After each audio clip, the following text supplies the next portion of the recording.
नमस्कार दोस्तों, India speaks daily पर आपका स्वागत है। आज हमारे साथ हैं डॉक्टर रजत मित्रा।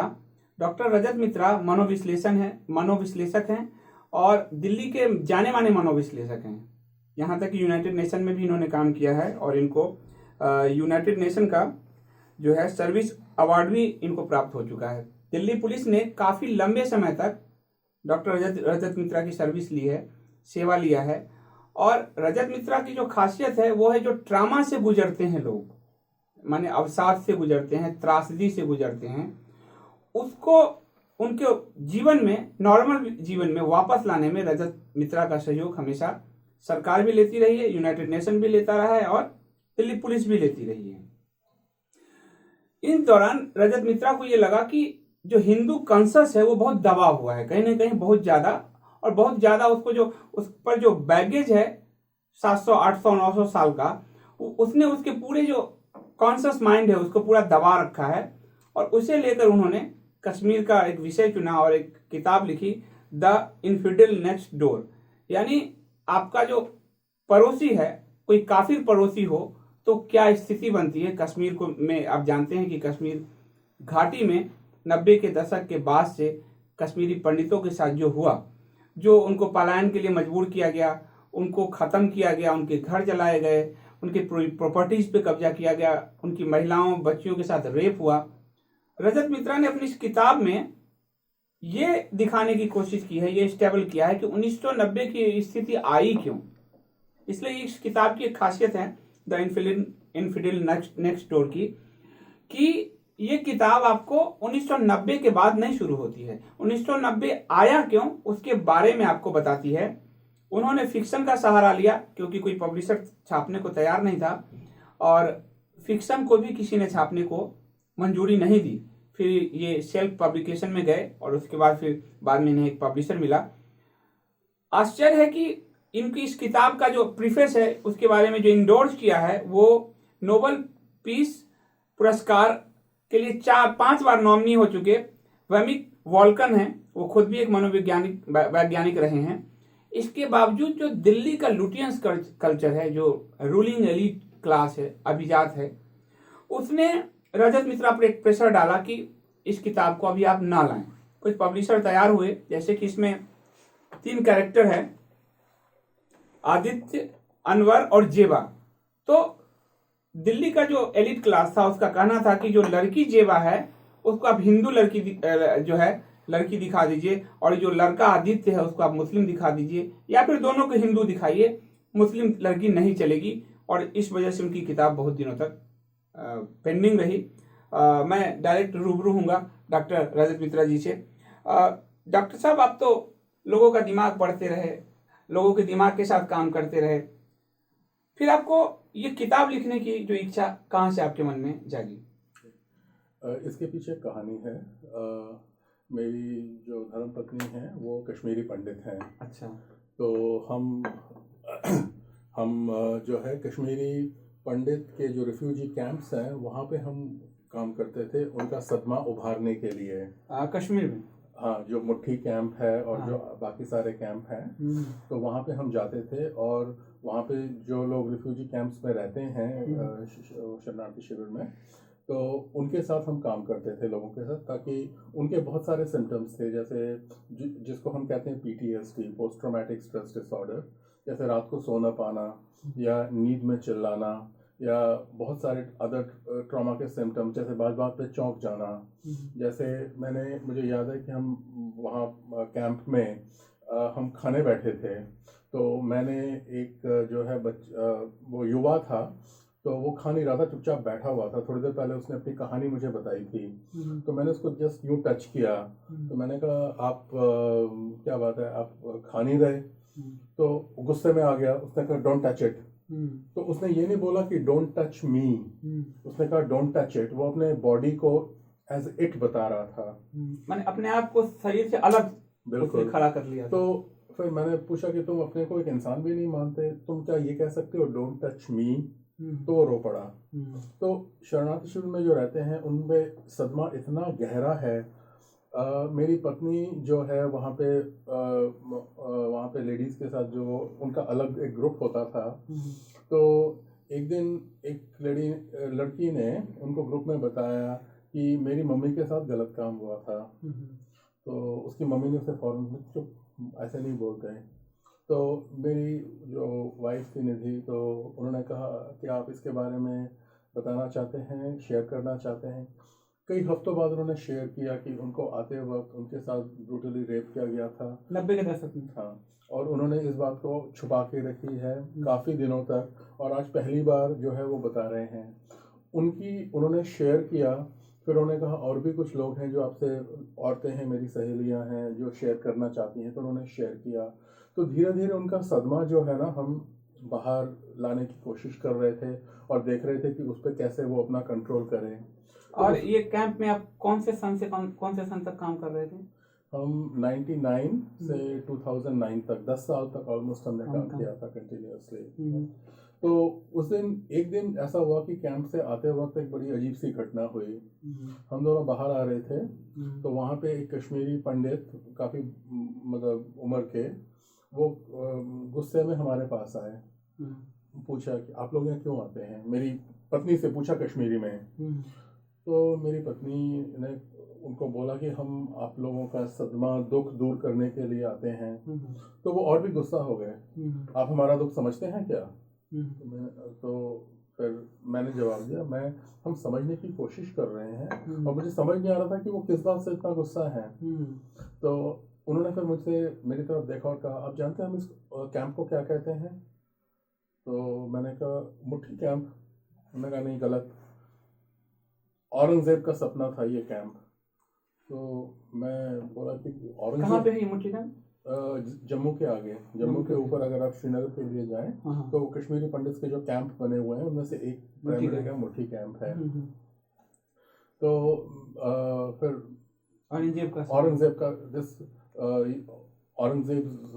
औरंगजेब का सपना। तो फिर मैंने देखी, मुझे मालूम नहीं, लेकिन हम दोनों वापस आए, अपना इंटरनेट खोला और हमने एक इतिहास देखा जिसमें औरंगजेब 300 साल पहले उसको किसी ने बताया था कि अगर तुम कश्मीर को इस्लाम में बदल सकते हो तो पूरा हिंदुस्तान इस्लाम में बदल जाएगा। और उसने ये हिदायत दी थी, फरमान दिया था कि इसको बदला जाए। तो फिर कश्मीरी पंडित जो है, पंडित वो कृपाराम कृपादत्त, उनके साथ जो है गुरु तेग बहादुर के पास आए थे, और गुरु तेग बहादुर ने अपना बलिदान दिया था।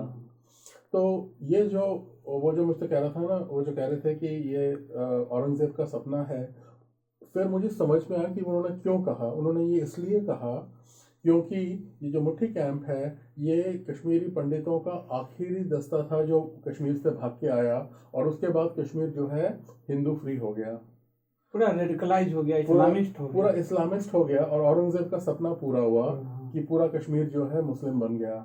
तो इसलिए ये कैंप जो है ये औरंगजेब का सपना है। तो उसके बाद हम गए, हमने उनको कहा कि हमें समझ में आया है कि आपने ये क्यों कहा, राइट। तो इसको जो है, हम इंग्लिश में एक टर्म होता है, उसको हम कहते हैं ट्रांसजेनरेशनल ट्रॉमा। सदमा, ट्रॉमा का मतलब होता है सदमा, और सदमा जो होता है वो जनरेशन टू जनरेशन चलता है, वो मिटता नहीं है। जैसे आज अगर हमारे साथ कोई बहुत बड़ा सदमा होता है तो वो सदमा चलता रहेगा, वो बंद नहीं होगा। तो दुनिया के बहुत से देशों में जो है ये ट्रांसजेनरेशनल ट्रॉमा का कॉन्सेप्ट जो है पॉपुलर हुआ है, लोगों को समझ में आया है, और लोगों ने अपना जो इतिहास है वो ट्रांसजेनरेशनल ट्रॉमा के प्रिज्म से जो है देखना शुरू किया है। और यही बात हम हिंदुओं पर भी लागू होती है। जो हमारे ऊपर पिछले 700-800 सालों में जो हमारे सभ्यता संस्कृति पर जो अत्याचार हुए हैं, जिस तरह से हमारे मंदिरों को तोड़ा गया है, जिस तरह से हमें धर्म बदलने के लिए मजबूर किया गया है कि धर्म बदलो या जान दे दो, ये ट्रांसजेनरेशनल ट्रॉमा है। तो उस वक्त मुझे समझ में आया, मेरी पत्नी को भी, निधि को भी, कि ये ट्रांसजेनरेशनल ट्रॉमा कैसे कश्मीरी पंडित्स की जो है उनके मन में एकदम बैठा हुआ है। तो उस वक्त मेरे दिमाग में आया कि मुझे ये ट्रांसजेनरेशनल ट्रॉमा के ऊपर कश्मीरियों के एक किताब, एक पुस्तक लिखनी चाहिए। मैं वापस आया, गुरुद्वारा शीशगंज में जाके मैं बैठा था, मुझे याद है, जहाँ पर अभी जो डॉक्टर साहब कह रहे थे कि गुरु तेग बहादुर का जहाँ बलिदान हुआ था, औरंगजेब ने जहाँ उनके शीश कटवा दिए थे, वो दिल्ली में ही गुरुद्वारा शीशगंज। हाँ, तो तो वहाँ पे बैठे बैठे जो है मेरे मन में ये ख्याल आया कि मुझे एक पुस्तक लिखनी चाहिए। ये जैसे अंदर से एक आवाज़ आई कि तुमने जो इतने सैकड़ों लोगों की कहानी सुनी है, इस कहानी को किताब में लिखने का जो है दायित्व तुम्हारा है। ये तुम्हें लिखना चाहिए, क्योंकि वो सैकड़ों लोग वो चाहते हैं कि तुम उनके आवाज़ को जो है एक दुनिया के सामने लाओ। तो यही वो किताब है जो मैंने यहाँ से उसकी शुरुआत हुई। डॉक्टर साहब, चूंकि आपने बताया और बहुत मुझे बहुत दुख हो रहा है जो मैं सुन रहा हूँ, देख रहा हूँ, जान रहा हूँ, इसको फिर आपने नॉन फिक्शन वे में जो उनकी कहानियों का संकलन की जगह आपने फिक्शन का रास्ता क्यों चुना? वो उसकी भी एक कहानी है। वो ये कि मैं नॉन फिक्शन लिखने का आदी था, मैं क्लिनिकल रिपोर्ट्स लिखने का आदी था। मैंने सैकड़ों रिपोर्ट्स कोर्ट्स में दिए हैं। आज भी मेरे सैकड़ों रिपोर्ट दिल्ली पुलिस के हर डिपार्टमेंट में हैं जो मैंने सबमिट किए थे। लेकिन मैंने ये देखा कि कई सच ऐसे होते हैं, वो इतने गहरे होते हैं कि वो नॉन फिक्शन में नहीं लिखे जा सकते, वो फिक्शन के माध्यम से ही लिखा जा सकता है। दूसरी बात, नॉन फिक्शन में जो है हम ये लिख सकते हैं कि क्या हुआ, घटनाक्रम क्या था, लेकिन उस वक्त लोगों को कैसा लगा, उनको कैसा फील हुआ, ये जो है सिर्फ हम फिक्शन के माध्यम से ही लिख सकते हैं। तो how does it feel like is what fiction tells us. So उसी की वजह से जो है मैंने फिक्शन का जो है रास्ता चुना। ये जो द इन्फिडेल नेक्स्ट डोर है, हम इसको कह सकते हैं कि आपके किसी मुस्लिम के पड़ोस में जो एक काफिर रहता है, एक हिंदू रहता है, मुसलमान उसके बारे में क्या सोचता है? क्योंकि कश्मीर वैली में पंडित भी काफी ही थे, जिस वजह से उनको हटाया गया। अपने पड़ोसियों को उन्होंने खत्म कर दिया, संहार कर दिया उसका। तो ये इन्फिडेल नेक्स्ट डोर की जो सोच है, संकल्पना है, आपको वहीं से आई ये चीज? हाँ, वहाँ कई जगहों से आई। मैंने, जैसा कि आपने बताया कि मैं तिहाड़ जेल में काम करता था, तो उसमें मुझे काफ़ी मिलिटेंट्स, काफ़ी ऐसे लोगों से परिचय हुआ जिन्होंने काफ़ी समय देकर अपना मनोविज्ञान, उनके मन में क्या चल रहा होता है वो बताया। मुझे याद है कि तिहाड़ में एक गैंग होता था। तिहाड़ में जैसे लोगों का ग्रुप होता है, उसको फट्टा कहते हैं, फट्टेवार। तो एक ऐसा फट्टा था जिसको कहते हैं, और जिसका नाम था वो पत्थरबाज फट्टा। तो वो सारे कश्मीर के जो है पत्थरबाज थे, वो उस ग्रुप में जो थे। आज आप देख रहे हैं कश्मीर में जो पत्थरबाजी हो रही है, डॉक्टर साहब का संदर्भ वहां से है कि ऐसे लोग जो तिहाड़ में बंद थे, डॉक्टर साहब का उनसे जब इंटरेक्शन हुआ उसके बारे में बता रहे हैं। तो वो था पत्थरबाजों का फट्टा। तो वो खुल के बताते थे, और खासतौर से वो ये जानते थे कि ना तो मैं पुलिस से हूँ, ना मैं ऑफिशियल हूँ। तो उनका मुझे बताना जो है उनको किसी तरह की मुश्किल में नहीं डालेगा। और उनको ये भी समझ में आ गया था कि मैं एक मनोविश्लेषक हूँ, मनोवैज्ञानिक हूँ, और उनको लगता था कि इससे बात करने से जो है दिल को सहूलियत मिलती है। तो वो खुल के बताते थे। क्या बोलते थे? जैसे एक ने बताया कि सर, हम जो है पत्थर मारने को हम पवित्र मानते हैं, होली मानते हैं, राइट। अच्छा, एक ने बताया, मतलब किस संदर्भ में होली? वो कहते हैं कि जब हम पत्थर को उठाते हैं तो वो एक जमीन का टुकड़ा है, और वो जमीन का टुकड़ा जब हमारे हाथ में आ जाता है तो वो 10 बुलेट्स के बराबर हो जाता है सर, राइट। ये हमारी सोच है कि जब हम जमीन जो है ये इसको हम पवित्र मानते हैं, इसको हम, ये हमारी अपनी जमीन है। उनका कश्मीर अपना है, उनका कश्मीर अपना है, ये हमारी जमीन है। और इस जमीन का टुकड़ा जब एक हम हाथ में लेके इसको किसी की तरफ दे मारते हैं तो वो 10 बुलेट से भी ज्यादा ताकतवर होता है। मतलब वो शायद वो ये कहना चाहते हैं कि जो कश्मीर का टुकड़ा लेकर वो उस फौजियों को भगाना चाहते हैं, ये हमारा है, हम तुम्हें इससे यहाँ से खदेड़ना चाहते हैं। शायद ये साइकोलॉजी काम करती है। एक लड़का था जो उसने मुझे कहा था कि एक दिन सर आप देखना, हम इतने पत्थर मारेंगे कि पूरा कश्मीर का आसमान जो है काला हो जाएगा। तो मुझे अभी वो स्टेटमेंट याद है कि उसने कहा था कि एक दिन कश्मीर के आसमान में इतने पत्थर होंगे सर कि पूरा सूरज नहीं दिखाई देगा, पूरा आसमान जो है वो काला हो जाएगा। ठीक है। एक जो है पत्थरबाज, वो इतना एक्सपर्ट पत्थरबाज था कि उसने मुझे दिखाया था कि उसने एक पत्थर, तिहाड़ में छोटा सा एक पत्थर उठाया, उसने उसको फेंका, वो ऊपर गया, और उसके बाद एक दूसरा पत्थर फेंका, जो वो पत्थर नीचे आते वक्त उसको उसने हिट किया और दोनों अलग से हट गए। तो उसने कहा, हाँ टूट गए। तो उसने कहा सर मैं ये पत्थर जो है ऊपर फेंक सकता हूँ और आपकी नज़र नहीं दिखाई देगी, आपको नहीं दिखाई देगा। तो मैंने कहा भाई मैं तो उम्र वाला आदमी हूँ, मेरी नज़र इतनी तेज़ नहीं है। कहता नहीं नहीं सर, मैं तो आपकी मैं इज्जत करता हूँ, मैं नहीं करता। ऊपर पत्थर जाएगा सर, किसी की नज़र नहीं होगी, मैं नीचे से पत्थर मारूंगा, वो ऊपर टूट जाएगा, इतनी तेज़ मेरी वो है। तो ये मतलब उन बातचीत से तो ये लग रहा है कि पत्थरबाजी का पूरा एक ट्रेनिंग है, पूरा एक ट्रेनिंग चल रहा है वहाँ। वो उसको एक बहुत ही स्पेशल आर्ट मानते हैं। जो इनिशियल पत्थरबाज थे ना, जो मूवमेंट शुरू हुआ था, देखिए वो इस मूवमेंट को एक बहुत ही सेक्रेड, एक बहुत ही इन्वेस्टमेंट के साथ उन्होंने इस मूवमेंट की शुरुआत की थी। तभी वो मूवमेंट जो है इतने दिन तक चला और चल रहा है। हम जो ये कहते हैं ना कि उनको जो है ये पैसे मिल रहे हैं पाकिस्तान से, इसलिए वो कर रहे हैं, वो बात भी सही है। लेकिन जो initial phase of the movement था, जहां से मूवमेंट शुरू हुई थी, वहां पे ये डीपली आइडियलिस्टिक और डीपली मोटिवेटेड थे, जिन्होंने अपना मोटिवेशन जो है पास ऑन करना शुरू किया। इस बात को जो है हम समझ शायद नहीं पाए हैं पूरी तरह से कि इनके पीछे कितनी आइडियोलॉजिकल ट्रेनिंग और कितना आइडियोलॉजिकल मोटिवेशन जो है वो था। डॉक्टर साहब ने 1999 से 2009 के बीच में उस कैंप में बात की। आप समझिए 90 में कश्मीरी पंडितों का पलायन शुरू हुआ और 20-20 साल से वो आज भी ट्रामा में हैं। उस ट्रामा को ही डॉक्टर साहब ने शब्दों की अभिव्यक्ति दी है, द इन्फिडल नेक्स्ट डोर। डॉक्टर साहब मैं चाहूँगा कि जो इन्फिडल नेक्स्ट डोर है उसकी जो कहानी आपने गूंथी है, वो कहानी कैसे ली और उस कहानी का मनोवैज्ञानिक जो है क्या विश्लेषण उसका क्या हो सकता है? ठीक है, ये कहानी मैं आपको संक्षिप्त रूप में वो बताऊंगा। इस कहानी के जो मुख्य पात्र हैं उनका नाम है आदित्य, जो एक कश्मीरी पंडित हैं, जो अपने जिनके एंसेस्टर पूर्वज 300 साल पहले जो है कश्मीर छोड़ के भाग गए थे, क्योंकि उनका मंदिर जो है जला दिया गया था।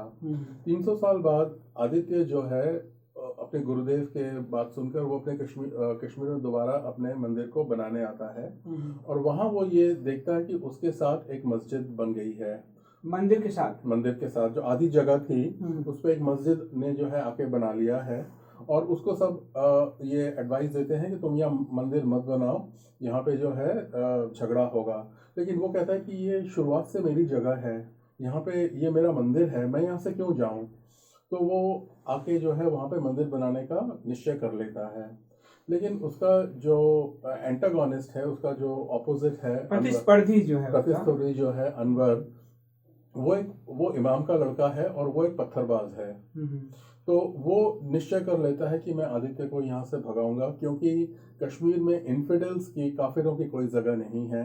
और उसके जो एक हाजी चाचा हैं जो उसको सलाह देते हैं, वो कहते हैं कि कश्मीर को जो है हमको काफिर मुक्त करना पड़ेगा।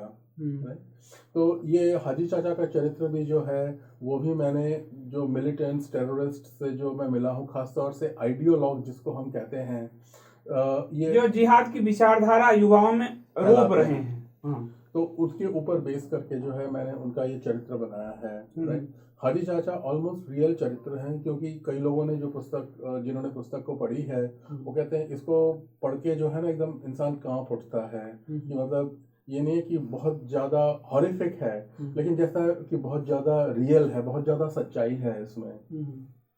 तो वो उसको कहते हैं कि तुम इसको भगाओ। तो आदित्य और अनवर में जो है एक कॉन्फ्लिक्ट शुरू हो जाता है।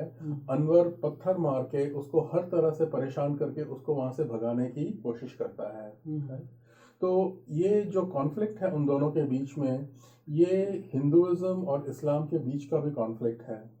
जैसे अनवर जो है मंदिर एक दिन जाता है चुपके से, और वो यहाँ देखता है कि चारों तरफ मूर्तियां हैं, और उससे उसको बड़ा वो लगता है कि भगवान को ऐसे कैसे जो है दिखाया जा सकता है। तो उसको बहुत ही गुस्सा आता है, नफरत आता है, और वो समझ नहीं पाता कि भगवान को हम ऐसे कैसे दिखा सकते हैं। तो अनवर, जेबा जो है, जेबा उसकी बहन है, तो वो दोनों बहुत हैरान रह जाते हैं। कि मंदिर के जो विचारधारा है, मंदिर में जो चीज़ें होती हैं, वो उसको अपने दृष्टि से देखते हैं, वो समझ नहीं पाते, क्योंकि उनके दिमाग में सिर्फ यही है कि अल्लाह एक है, उसको किसी तरह से दिखाना गलत है, और उसके सामने सिर्फ सबमिशन जो है वो हो सकता है और कुछ नहीं हो सकता। तो जब वो देखते हैं कि आदित्य बैठ के जो है भगवान को नहला रहा है, या भगवान को जो है उसका अभिषेक कर रहा है, या भगवान के सामने उसके इतने सारे फीलिंग्स आ रहे हैं, वो समझ नहीं पाते कि ये किस तरह की चीज़ है। लेकिन उससे जो है उनके बीच में कॉन्फ्लिक्ट पैदा होता है। ज़ेबा उस कॉन्फ्लिक्ट को धीरे धीरे समझने लगती है, और उससे उसका अपना जो है भगवान के साथ, अल्लाह के साथ उसका जो संबंध है वो और भी गहरा होता है। वो इस्लाम छोड़ती नहीं है, लेकिन जो अनवर है वो इसको समझ नहीं पाता, और वो जो ये सोचता है कि मैं आदित्य को यहाँ से निकाल दूंगा, और एक दिन वो आदित्य को ऑलमोस्ट मार डालता है। तो उस वक्त जब ये उसको ऑलमोस्ट मार डालता है तो ज़ेबा उसको रोक लेती है, और उसके बाद जो उन दोनों के बीच में आदित्य और अनवर के बीच में जो परिवर्तन आता है, तो वो परिवर्तन ये शो करता है कि अगर हम अपने कॉन्शियंस को, अगर हम अपने अंतरात्मा को पूछें, और मेरा ये सबमिशन मानना है कि अंतरात्मा जो है हमारी, वो सब चीज़ से बड़ी होती है। हमारी अंतरात्मा में ही सब कुछ होता है, हमारे सारे सवालों के जवाब हमारे वहीं पे होते हैं। तो ये दोनों अपने अंतरात्मा को ढूंढने लगते हैं अपने सवालों का जवाब जो है वो पाने के लिए।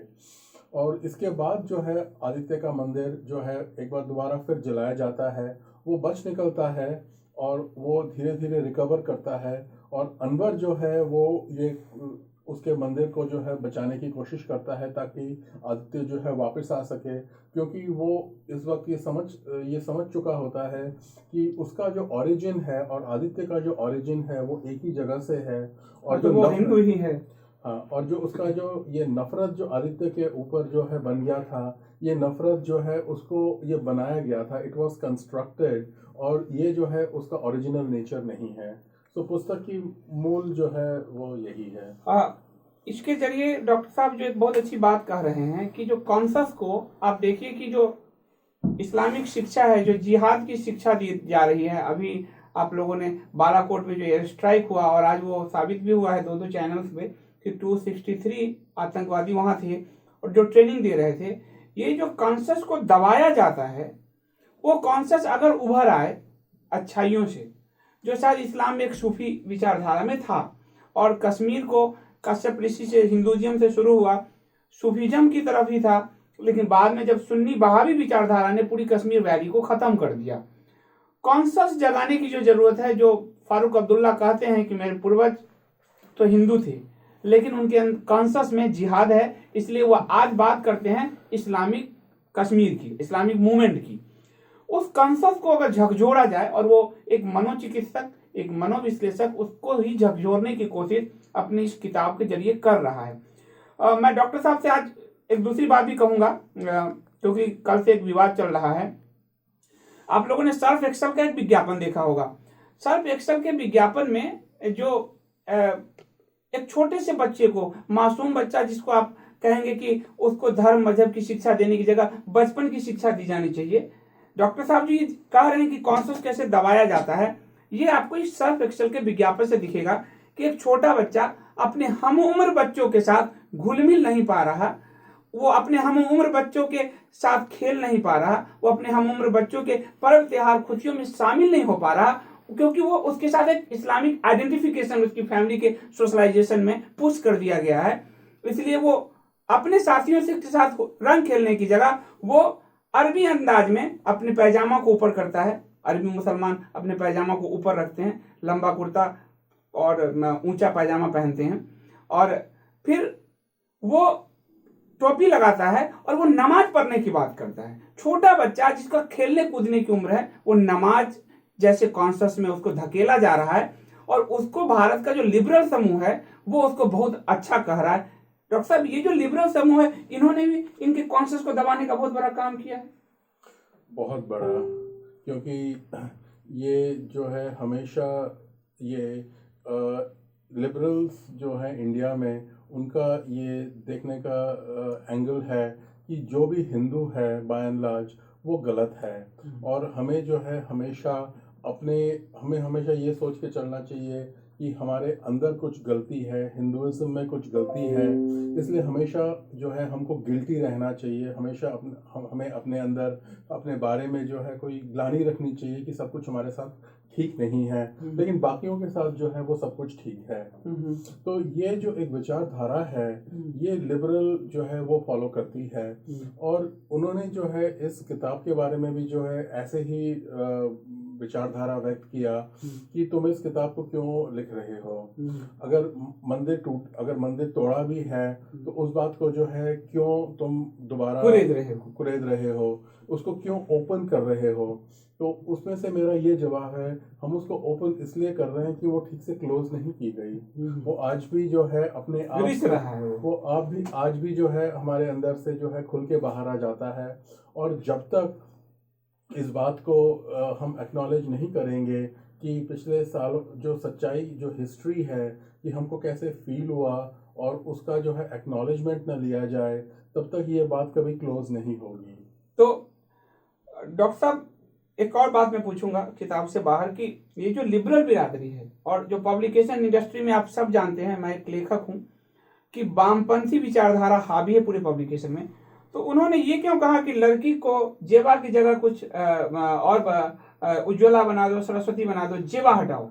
उन्होंने क्योंकि जेबा जो है वो उसको अडॉप्ट किया गया था बचपन में, मेरी कहानी में उसको इमाम ने अडॉप्ट किया था, और वो जो है आदित्य के मंत्रों को सुनकर उसे बड़ा पहले तो अजीब लगता है, फिर वो उसकी तरफ आकृष्ट होती है। मतलब हिंदू धर्म के प्रति जो आकर्षण है उस वजह से वो जेबा को कह रहे हैं कि जेबा हटाओ। तो उन्होंने कहा कि ये सब ठीक है, आपने लिखा है, लेकिन आप उसको ओरिजिनली हिंदू रख दीजिए। तो इसलिए इतने सालों बाद भी अगर उसका हिंदू धर्म के प्रति या मंत्रों के प्रति या हिंदू रिचुअल्स के प्रति अगर वो आकृष्ट होती है, फिर आपको ये नहीं कहना पड़ेगा कि वो क्यों आकृष्ट हुई, क्योंकि कोई मुस्लिम लड़की इस तरह से आकृष्ट नहीं हो सकती। तो मैंने कहा नहीं, मुस्लिम लड़कियां जो है या कोई भी आकृष्ट हो सकता है, क्योंकि कोई भी चीज अगर आपको सुंदर लगती है, आपको अच्छी लगती है। मतलब इसके डॉक्टर साहब यहाँ रोकूंगा मैं, वो कह रहे हैं कि मुस्लिम लड़की आकृष्ट नहीं हो सकती, इसका मतलब यह है कि उनके बचपन से उनमें कट्टरता का जो बीज है वो जो सोशलाइजेशन उनका, जैसे भी छोटे से बच्चे को दिखा रहा सर्फ एक्सेल, वो समाज के लिए कितना विघटनकारी है कि भारत के बहुलतावादी समाज में एक दूसरे को मिलने जुलने नहीं दे रहा। शायद वो इस वजह से अपनी सोशलाइजेशन पे आप उनकी सोशलाइजेशन को हिला न दें, शायद इसलिए कर रहे हैं। और वो इसलिए भी है क्योंकि उनको डर है कि अगर वो उसकी तरफ सुनती है और आकृष्ट हो जाती है तो अपना जो उसका फेथ है वो कमजोर हो जाएगा। तो ये जो है उनको अपने धर्म में या अपने रिलीजन में इतना फेथ होना चाहिए कि हम दूसरे का मंत्रोच्चारण, दूसरे की जो वाणी है या दूसरे के जो पूजा है उसको हम देख सकते हैं, लेकिन उससे हमारा अपना आचरण या अपनी धारणाएं प्रभावित नहीं होंगी। हम दूसरे धर्मों का जो है कितना वो सुनते हैं, या उससे हम आकृष्ट होते हैं, उसको हम लाइक करते हैं, लेकिन उससे हमारा तो नहीं कमजोर होता। लेकिन कुछ श्रेणी में, कुछ वर्ग में ये है कि और वो मैंने दिखाया कि ज़ेबा के जो वो फैमिली है वो ये सोचती है कि अगर ज़ेबा उस तरफ जाती है तो वो उस धर्म की तरफ, उसकी तरफ आकृष्ट हो जाएगी और हम इसको रोक नहीं पाएंगे। तो ये एक बहुत बड़ी इनसिक्योरिटी है जो अगर हम रिलीजन को क्लोज रखते हैं तो बांध के रखते हैं तो उनमें ये पैदा होती है। ये आप देखिए कि किताब का विषय तो है ही, ये जो पूरा आप पब्लिकेशन इंडस्ट्री देखेंगे, मैं खुद डॉक्टर साहब को तो मैं बहुत पुराने अरसे से जानता हूँ, 2003-4 से जानता हूँ, और किताब पब्लिकेशन के बाद के लिए उनको कितना संघर्ष करना पड़ा। ये जो लेफ्ट बिरादरी है, ये जो लिबरल बिरादरी है, सोकॉज कह रहा हूँ लिबरल क्योंकि ये लिबरल है नहीं, इनका ये जो पूरा जोर है कि उन बच्चों को, उन महिलाओं को, उन समुदाय को उसके घेटों में धकेले रहा जाए, कोई कहीं से सुराख से कोई रोशनी ना आए, कोई हवा ना आए, जो सर्वेक्षण भी दिखाता है, जो डॉक्टर साहब ने अपनी किताब के जरिए कहा है, और जिसकी वजह से पब्लिकेशन में इतनी दिक्कत आई। मैं तो डॉक्टर साहब से कहूंगा कि इस किताब को आप हर भाषा में लाएं, खासकर हिंदी भाषा में लाएं, क्योंकि ये वो बिहार है, ये उत्तर प्रदेश है जहाँ से पाकिस्तान निर्माण का आंदोलन शुरू हुआ था, और आज भी वहाँ पर घेटों में बहुत सारे लोग मदरसा में ही अपने आप को बंद किए हुए हैं, तो वहाँ थोड़ी रोशनी पहुंचे। और डॉक्टर साहब एक आखिरी क्वेश्चन मैं आपसे पूछूंगा, आपने ट्रामा की बात की कि एक तो निजी ड्रामा होता है और एक आपने कहा ट्रांसजेनरेशनल ड्रामा होता है, जो पूरा कम्युनिटी का सामुदायिक ड्रामा है। भारत को के जो हिंदू हैं, क्या उनको उस ड्रामा में लेफ्ट लिबरल्स ने भी धकेलने का काम किया है? मैं ये कहूँगा कि डेफिनेटली उन्होंने आजादी के बाद खासकर, हाँ, आज़ादी के बाद जो है भारत के जो लोग थे, खासतौर से जो हिंदू थे, वो इससे निकल जाते, लेकिन लेफ्ट जो लिबरल्स था उन्होंने धक्का देकर जो है एक आइडियोलॉजी बनाकर एजुकेशन सिस्टम को कंट्रोल करके उनको वापस उसमें ही धकेल दिया और उससे उनको निकाल नहीं पाए। लेकिन आज जो ये एक मूवमेंट चल रही है, आज जो है देश की जनता ये समझ रही है कि किस तरह से उनको धकेला गया और वो लेफ्ट लिबरल जो है जो ग्रुप है वो कि उनकी विचारधारा कैसी है और कैसे उनको अंधेरे में रखा गया है, इससे वो काफ़ी हद तक जो है वो जान चुके हैं। अगर स्वाधीनता के टाइम हमने अपना इतिहास दूसरे वे में लिखा होता और उसके बाद हमारे इतिहास लिखने की जिम्मेदारी दूसरे लोगों पर होती, तो आज जो है हम उस सदमे से काफ़ी पहले जो है बाहर निकल चुके होते। ये मेरी धारणा है। बहुत धन्यवाद डॉक्टर साहब। डॉक्टर साहब ने एक ऐसी किताब दी आप लोगों को और बहुत ही सरल अंग्रेजी है, अंग्रेजी बहुत भारी नहीं है इसमें, हालांकि हिंदी में भी और सारी भाषाओं के लिए काम कर रहे हैं और काम करने में कितनी दिक्कतें आई हैं कि मैं ये देख रहा हूँ कि 5-6 साल लग गए ये किताब पब्लिश करने को, कोई तैयार नहीं था। तो हमारे जो पाठक हैं उनको भी चाहिए कि इस तरह की किताबों को, इस तरह के विचारों को जब तक वो अपने घर तक, अपने लोगों तक नहीं ले जाएंगे, ये जो इन्फिनिटी कॉम्प्लेक्स हिंदुओं के अंदर डाल दिया गया है, जिसको एक कहिए कि वो कुंठा भाव में जिए। आप हिंदू कहें तो आपको लगे कि कोई अपराध कर रहे हैं, आप खुद को दक्षिणपंथी राष्ट्रवादी कहें तो आपको लगे कि आप कुंठा भाव में जी रहे हैं, राष्ट्रवादी कहेंगे तो हिटलर से आपको जोड़ देंगे, दक्षिणपंथी कहेंगे तो आपको कहीं आरएसएस किसी और से जोड़ देंगे, हिंदू कहेंगे तो आपको कहीं देश के विभाजन और वहां से कहीं से जोड़ देंगे। तो समस्या है कि आपको इनसे अगर बाहर निकलना है तो आपको देश के पहले शिक्षा मंत्री मौलाना आजाद थे, एमसी छाबला हुए, उसके बाद सारा जो ये जो पूरा लाइन चला आ रहा है उससे बाहर जाके आपको रोशनी ढूंढनी होगी, उसके बाहर जाकर आपको पढ़नी होगी और उसके बाहर जाकर ही वो रास्ता आपको मिल सकता है जो हिंदुओं को इन्फिनिटी कॉम्प्लेक्स से निकालेगा और जो मुसलमानों को, भारत के मुसलमानों को उनके उस अवचेतन से बाहर खींचेगा जो उनको धकेले हुए उस घेटों में, जो आज सब एक्सल के रूप में भी आ रहा है कि एक छोटे बच्चे को उसने मुसलमान बना दिया है, लेकिन लेफ्ट लिबरल्स सारे दोष हिंदू समाज पर दे रहे हैं, ना कि उसको बनाने वाले, ना कि उस विचारधारा को जो एक बचपन में भी, एक मासूम बचपन में भी मुसलमान देखता है। आज के लिए इतना ही, बहुत धन्यवाद।